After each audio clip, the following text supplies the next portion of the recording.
자, 여러분 반갑습니다. 그리고 너무나 오랜만입니다.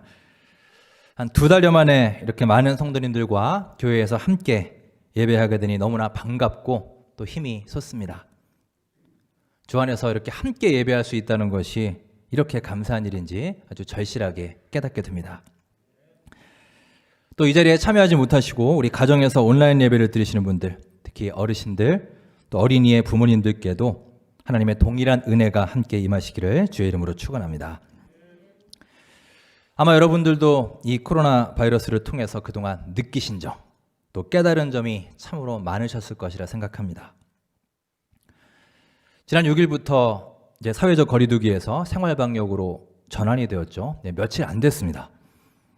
이제 코로나가 끝났구나 생각하는 이 시점에 또 우리 이태원 클럽에서 이제 드디어 결국 위태위태했는데 사건이 터졌네요. 그동안 이제 아이들 학교 문제, 사업 문제, 실업 문제 등등 참 오랫동안 우리 많은 분들이 고생하셨는데요. 부디 이 여파가 크지 않길 바라고요.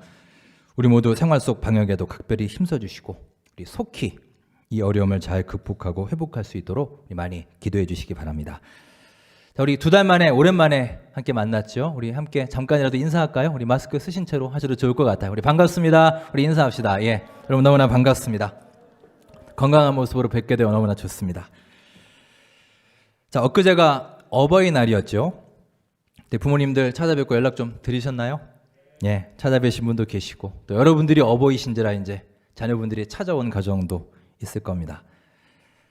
교회력상으로도 오늘은 어버이 주일입니다. 저는 외가댁이 충청북도 청주입니다. 저희 외할아버지는 성격이 아주 급하시고 불같으신 분이었습니다. 얼마나 성격이 급하신지요? 여름에 당신이 휴가를 받으시면 그냥 저희 집에 오세요. 그때 저희 집이 부산이었거든요. 그냥 청주에서 부산까지 나 간다 한마디 하고 그냥 오십니다. 오시는 거는 좋은데 문제는 오셔서 몇 시간 못 계세요. 너무 급하셔서 그날 저녁에 바로 저를 데리고 청주로 올라가셔야 돼요. 근데 저는 아직 방학을 안 했거든요. 방학이 일주일이나 남았어요. 다음날 학교 가야 되는데요. 그래도 아무도 그분의 그 행동을 거역할 수 없는 그런 불같은 성격을 가지신 분이었습니다. 그래서 저는 초등학교 6년 동안 한 번도 개근상을 못했어요. 이 성격 급하신 외할아버지 덕분입니다. 그렇게 외할아버지가 저를 청주로 데리고 오시면 저희 외할머니가 이제 그때부터 저를 인계를 받으십니다. 작년 말에 저희 이모님이 한번 오셔서 오후 예배 때 특강하신 적이 있죠. 그래서 저희 외가를 좀 말씀하신 적이 있습니다. 제 외할머니가 이제 당시 장로님이셨습니다. 지금은 여자 장로님들이 좀 계시죠. 뭐 많지는 않습니다만 계신데 당시에는 거의 찾아보기 힘들었습니다. 그 정도로 정말 교회 일에 열정적이셨고 거의 교회에서 살다시피 하신 그런 분이었습니다. 그러니 저는 외갓집에 가서 늘 외할머니를 따라서 교회에서 방학을 보내게 되었죠. 하루는 수요 예배가 됐습니다. 마침 외할머니가 수요 예배 또 대표 기도이셨어요. 기도하러 이제 앞에 강대상에 나오셔야 되는데 제가 외할머니 치마를 딱 붙잡고 안 놔주는 겁니다. 그러니까 얘를 어떻게 떼내야 앞으로 나가서 기도를 하시는데 제가 절대 안 놓고요. 아주 막무가내로 승질을 부렸답니다. 그러니까 주위에서 이제 집사님들이 좀 가서 도와주려고 하니까 저랑 눈이 딱 마주치면 제가 이제 더 막 울고불고 난리를 쳤다고 하죠. 그래서 결국 보다 못한 목사님이 장로님 그냥 데리고 나오세요. 이제 이렇게 됐습니다. 그래서 외할머니가 이 강대상에서 기도하시고 저는 옆에서 치맛자락 붙잡고 이렇게 울고 있는 모습이 사진에 찍혔어요. 그래서 저희 이모, 그때 오셨던 그 이모님이 아직도 그 사진을 보관하고 계십니다. 그렇게 외할아버지, 외할머니와 관련된 어린 시절 추억이 저에게 있습니다. 그런데 5년 전 제가 이제 미국에 있을 때죠. 그 외할머니가 위독하시다는 소식을 듣게 됐습니다. 몇 달 전부터 기력이 없으시고 음식을 못 드신 지가 거의 보름 정도 되셨습니다. 그래서 이제 자녀들, 저희 이제 외삼촌, 이모들이 다 전국에서 오셔서 또 우리 손주들, 이제 사촌 동생들이 다 와서 옆에서 기도하고 찬송도 불러드리고 인사를 다 드리고 왔죠. 근데 이제 딱 한 사람, 저만 못 보신 거예요. 제가 외할머니에게는 첫 손주거든요. 그래서 더 각별한 사이였는데 한 달쯤 전부터 그렇게 저를 찾으셨답니다. 우리 큰 손주 한 번만 보면 정말 좋겠다 찾으시는데, 당시 저는 한국에 갈 수 있는 상황이 아니었습니다.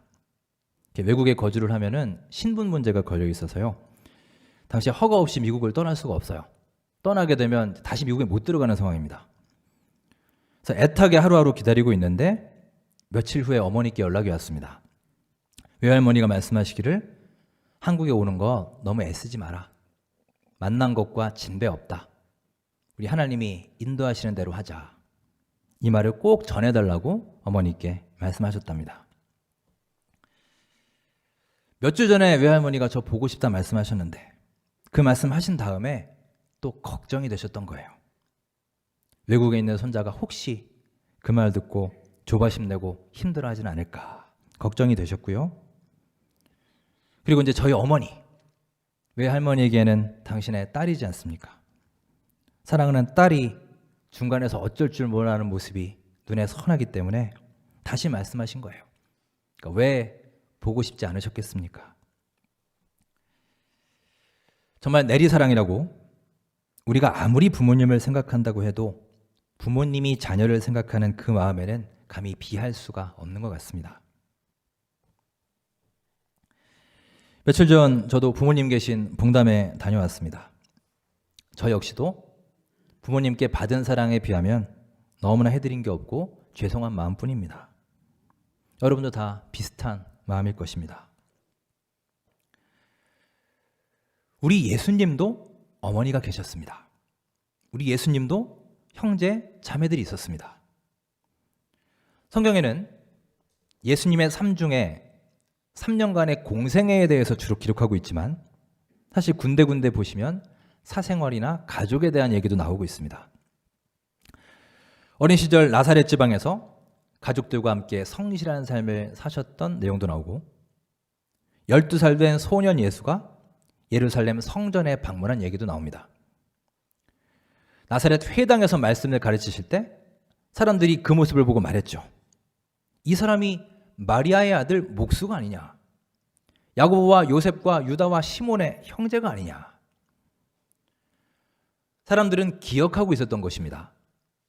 마리아의 아들로 살아가던 모습, 아버지를 도와 성실하게 목수 일을 감당하던 한 직업인으로서의 모습, 형제들과 어울리며 살아가던 그 우애에 있는 모습들을 다 기억하고 있었던 거예요. 오늘은 어버이 주일을 맞아서 예수님은 어머니를 어떻게 생각하셨는가? 그리고 예수님은 어머니를 어떻게 대하셨는가? 우리 예수님의 삶을 함께 나누어 보고자 합니다. 자, 예수님이 당신의 어머니를 어떻게 생각하셨는가? 여기에 대한 답이 가장 잘 드러난 사건이 바로 십자가 사건입니다. 여러분, 예수님이 십자가에 달리실 때 그 어머니의 심정이 어땠을까요? 우리 죄를 대속하고 인류를 구원하고 이런 신앙적인 부분을 다 뺀다고 치더라도 정말 순수하게 인간적인 마음으로 접근해 본다면 사랑하는 아들이 고통스럽게 죽어가고 있는 그 모습을 바라보는 어머니의 마음, 그 마음이 과연 어땠을까요? 이 자리에도 어머니들 많이 계시고 부모님들 많이 계신데 여러분, 그 마음이 상상이 되십니까? 그런데 예수님은 그 순간, 십자가에 매달린 그 마지막 순간에 사랑하는 어머니와 마음이 통했는지, 그 고통 속에서 누구를 생각하셨느냐? 바로 어머니를 생각하셨습니다. 고통의 절정에 처한 바로 그 순간 예수님이 기억하신 것은 자신의 고통이 아닌 어머니의 고통이었습니다. 자, 오늘 본문 26절을 다시 한번 읽으며 그 부분을 살펴보겠습니다. 자, 26절 말씀 우리 한 목소리로 읽겠습니다. 예수께서 자기의 어머니와 사랑하시는 제자가 곁에 서 있는 것을 보시고 자기 어머니께 말씀하시되 여자여 보소서 아들이니이다 하시고. 아멘. 예수님은 지금 자신의 어머니와 사랑하는 제자를 연결시켜주고 있습니다. 즉 어머니 마리아에게 자기의 제자인 요한을 누구라고 소개합니까? 보소서 아들이니이다. 아들이라고 소개합니다. 실제로는 어떨까요? 요한과 예수님은 이동사촌 관계로 알려져 있습니다. 즉 어머니들끼리 자매인 거예요. 즉 마리아와 요한은 이모와 조카 사이입니다. 꽤 가까운 관계이긴 하지만 모자 관계는 아니에요. 그럼에도 오늘 본문에서는 보소서 아들이니이다 라고 말씀하십니다. 예수님에게는 형제도 있었고 자매도 있었지만 육신의 형제들에게 자신의 어머니를 부탁하지 않았습니다. 오히려 십자가 밑에서 끝까지 그 자리를 지키고 함께 머물러 있는 그 사람, 가장 신뢰할 수 있는 제자 요한에게 자신의 어머니를 부탁하신 것입니다. 이어서 27절 말씀을 우리 함께 읽겠습니다. 시작. 또 그 제자에게 이르시되 보라 내 어머니라 하신대 그때부터 그 제자가 자기 집에 모시니라. 아멘. 보라 내 어머니라. 이 말씀을 하실 때 예수님의 마음이 어떠셨을까요?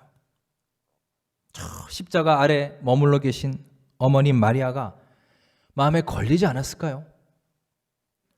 자신이 먼저 떠나고 나면 이 어머니는 어떻게 하실까?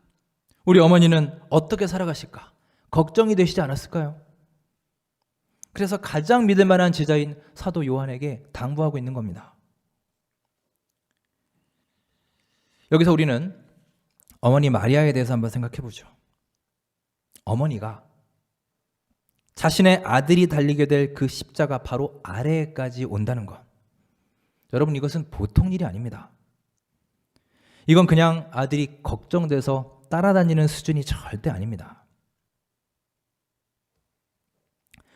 제가 미국에 있을 때 저희 교회 다니던 여자 청년이 있었는데요. 당시 26이었습니다. 어느 날 갑자기 교회로 전화가 오고 막 시끌벅적해서 무슨 일인가 했더니 그 청년이 전날 밤에 사고로 목숨을 잃었다는 것입니다.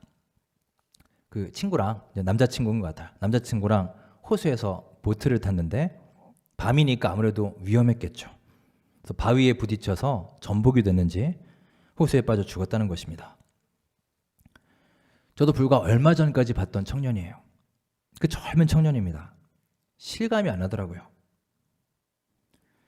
그 장례식장에 가서 어머니를 뵀는데 어머니가 이 울음도 제대로 안 나오시는 것 같아요. 그냥 정신이 멍하게 그냥 딴 곳만 보고 계십니다. 반 정도는 정신이 나가 있었어요. 거의 혼절 직전까지 이른 그런 상황이었습니다. 여러분 그럴 수 있지 않겠습니까? 지난 4월 16일이 세월호 참사 6주기였습니다. 사랑하는 아들, 딸을 그것도 꽃 같은 나이의 어린 자녀들을 먼저 떠나보낸 부모의 심정.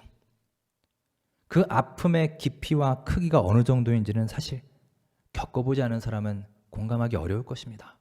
저도 마찬가지입니다. 사람이 고통의 극단에 놓이게 되면요, 자기 자신을 놓아버리게 되죠. 어쩌면 그것은 일종의 본능일 것입니다. 그래야만 살 수 있기 때문이에요. 그렇지 않으면 숨이 막히고 가슴이 터져서 도저히 살 수 없을 것 같은, 우리도 그런 극한 상황에 살다 보면 처할 때가 있습니다. 그런데 예수님의 어머니 마리아는 예수님이 빌라도 법정에서 재판을 받고 골고다 언덕으로 올라가는 그 순간까지 채찍에 맞고 온갖 모욕과 온갖 조롱을 받으며 무거운 십자가를 지고 진이 다 빠져서 죽어가는 그 순간마저도 사랑하는 아들의 곁을 끝까지 지켰습니다. 여러분, 이게 무엇일까요? 마지막 고통받는 그 아들과 함께 자신도 그 고통 앞에 머물러 있겠다. 자신도 그 아들의 고통에 동참하겠다는 실로 엄청난 사랑과 믿음의 표현이 아니겠습니까? 우리 부모님들도 그러시지 않나요? 저도 어렸을 때 큰 병에 걸리거나 아플 때 있었는데요. 그럼 어머니가 늘 말씀하셨습니다. 내가 대신 아팠으면 좋겠다. 우리 아들, 딸들이 사업에 실패하거나 괴로운 일이 있거나 몸이 너무나 아플 때 내가 대신 아팠으면 좋겠고 내가 대신 고통받았으면 좋겠다. 이런 말씀 하시지 않습니까? 비록 아들의 고통을 내가 물리적으로 덜어줄 수는 없지만, 내가 대신할 수는 없을지라도 그래도 그 아들과 고통을 함께 하고 싶은 마음, 어머니로서의 강렬한 열망이 마리아로 하여금 극단의 고통을 참아내게 했던 것입니다. 십자가 위에서 예수님은 어머니를 보셨습니다. 어머니를 보니 그 어머니가 갖고 있는 고통과 아픔이 고스란히 예수님께 전달되어 오지 않았겠습니까? 예수님은 그것을 느끼셨습니다. 어머니, 차마 내가 이 고통은 도저히 못 보겠다. 그냥 고개를 돌려도 누구도 뭐라 하지 않을 겁니다. 하지만 그 고통 옆에서 함께 머물러 있는 어머니를 보시는 예수님. 또 나의 어머니. 나의 어머니가 아니었다면, 나를 낳지 않으셨다면 이런 고통이 없으셨을 텐데, 당하지 않아도 되는 고통을 하나님을 위해서, 또 나를 위해서 당하는 것을 보시고 예수님의 가슴이 녹아져 내렸습니다. 그래서 예수님은 그 어머니를 사랑하는 제자이자 가장 믿을 만한 제자인 요한에게 부탁하고 있는 것입니다. 그것이 바로 오늘 말씀, 보라 내 어머니라. 정말 한 아들로서의 우리 예수님의 간절한 호소이며 부탁인 것입니다. 27절에 보시면 보라 내 어머니라 부탁하신 그때부터 그 제자가 어머니를 자기 집에 모셨다라고 합니다. 전설에 의하면, 이거 성경에 나온 얘기는 아닙니다. 요한은 이 십자가 사건 이후에 약 10년간 예수님의 어머니 마리아를 정성껏 봉양했다고 합니다. 어머니에 대한 아들 예수님의 사랑이 이렇게 열매를 맺은 것입니다. 여러분, 우리는 지금 우리의 부모님을 얼마나 생각하고 그 은혜에 얼마나 감사하며 살고 있습니까? 어쩌면 우리가 매일매일 그동안 받았던 그 은혜가 부모이기 때문에 마땅히 베풀어야 될 의무이거나 자녀로서 나의 당연한 권리라고 착각하며 그렇게 무덤덤하게, 무관심하게 살아오진 않았습니까? 우리가 매년 어버이날마다 부르는 노래가 있죠. 너무나 유명한 곡. 나실제 괴로움 다 잊으시고 기를제 밤낮으로 애쓰는 마음. 너무나 잘 아실 겁니다. 이 노래 제목이 뭐죠? 예, 어머님의 은혜요? 어머님인가요? 어머니인가요? 예, 어머니. 어머니의 은혜가 아니고 어머니의 마음입니다. 우리 양주동 선생님이 작사하신 어머니의 마음이라는 곡이에요. 저는 이 노래 가사 중에 특히 좋아하는 부분이 있습니다. 진 자리, 마른 자리, 가라앉으시며, 이 부분입니다. 정말 뽀송뽀송하게 물기 없는 자리가 마른 자리라면 진 자리는 어떻습니까? 그야말로 자식들이 오줌 싸고 똥 싸고 땀 흘려서 축축하게 젖은 자리가 진 자리 아닙니까?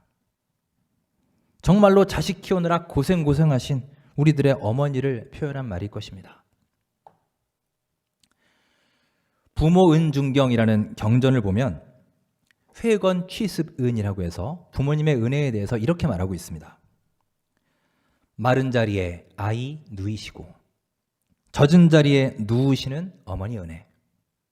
어머니 당신은 젖은 자리에 누우시고 아이는 안아서 마른 자리 누이시네. 오직 아이를 편하게 하시고 자비하신 어머니 불편도 마다 않으시네. 여러분, 사랑하는 아들, 딸을 위해 마른 자리를 기꺼이 내어주시고 당신은 축축하고 더러운 그 냄새나는 젖은 자리에 누우셔서 불편도 마다 않으시는 우리 어머니, 우리 부모님. 이것이 바로 우리 부모님의 마음입니다. 이제 우리 영상 하나를 보시겠습니다. 심순덕 시인의 시를 낭송한 영상인데요. 언젠가 TV 동화 행복한 세상에 방영이 되어서 잘 알려진 시이기도 합니다. 이미 보신 분들도 계실 겁니다. 어머니 은혜를 떠올리시면서 오늘 어버이 주일이니까요. 다시 한번 보셔도 좋을 것 같습니다. 영상을 보시고 제가 설교를 마무리하겠습니다. 엄마는 그래도 되는 줄 알았습니다. 심순덕.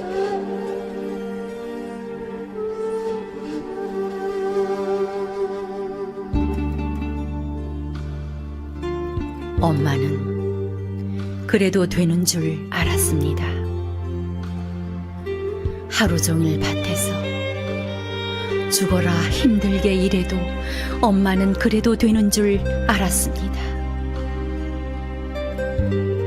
찬밥 한 덩이로 대충 부뚜막에 앉아 점심을 때워도 엄마는 그래도 되는 줄 알았습니다.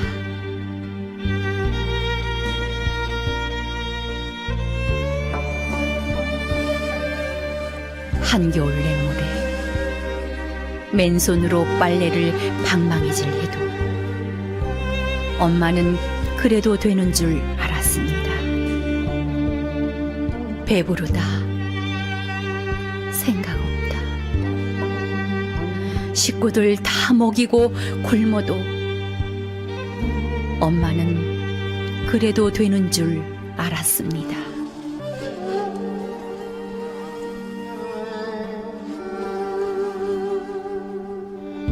발뒤꿈치 다 해져 이불이 소리를 내도 엄마는 그래도 되는 줄 알았습니다. 손톱이 깎을 수조차 없이 닳고 문드러져도 엄마는 그래도 되는 줄 알았습니다. 아버지가 화내고 자식들이 속 썩여도 전혀 끄떡없는 엄마는 그래도 되는 줄 알았습니다.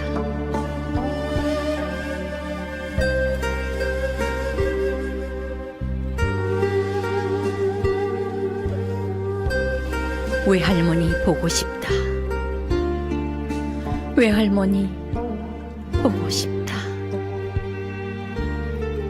그것이 그냥 넋두리인 줄만.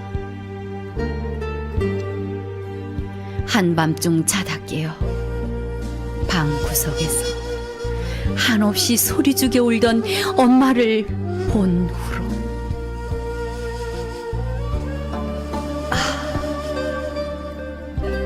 엄마는 그러면 안 되는 것이었습니다. 엄마는 그러면 안 되는 것이었습니다.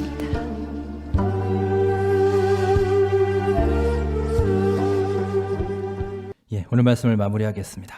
여러분, 우리 예수님은 수많은 영혼을 살리는 구원 사역을 감당하셨지만 자신의 육신의 어머니를 돌보시는 데에도 결코 소홀하지 않으셨습니다.